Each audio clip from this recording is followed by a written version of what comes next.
Before we get started on the integrating part of this one, we need to go over some trig identities.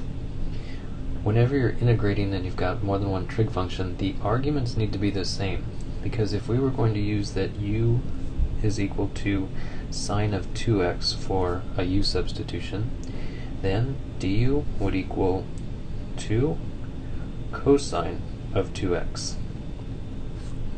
Consequently, we would have to have cosine of 2x in the problem, not just a cosine of x. So we need to get this to have a 2x in it, or we need to change this so that it's just sine of x and cosine of x. So the identities that we would need would look like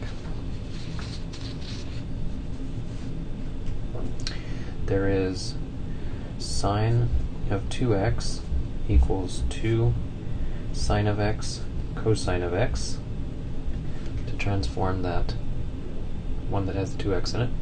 There's also an identity for cosine squared, which is 1 plus cosine of 2x over 2. So I could use this first identity, change everything so that it has an x, or I could use this identity so that the trig functions both would have a 2x. I think I'm going to use this one.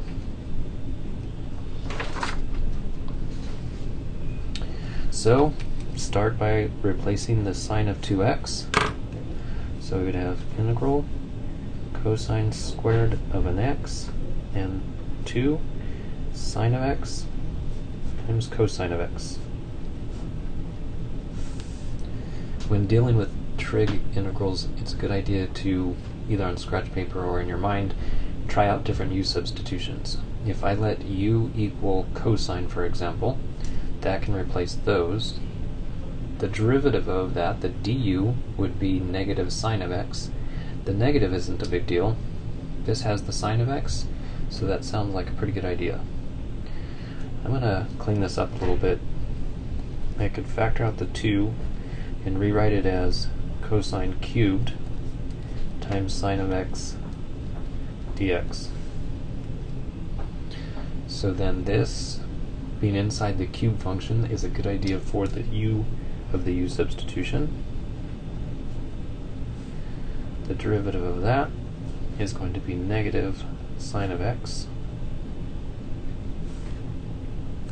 Since this doesn't have a negative, so this is matching very well other than that negative sign, just multiply both sides by a negative 1, and we would have that sine of x dx can now be replaced with a negative du. So then if I continue with the integral, I've got the 2 factored out already. This negative I could also factor out.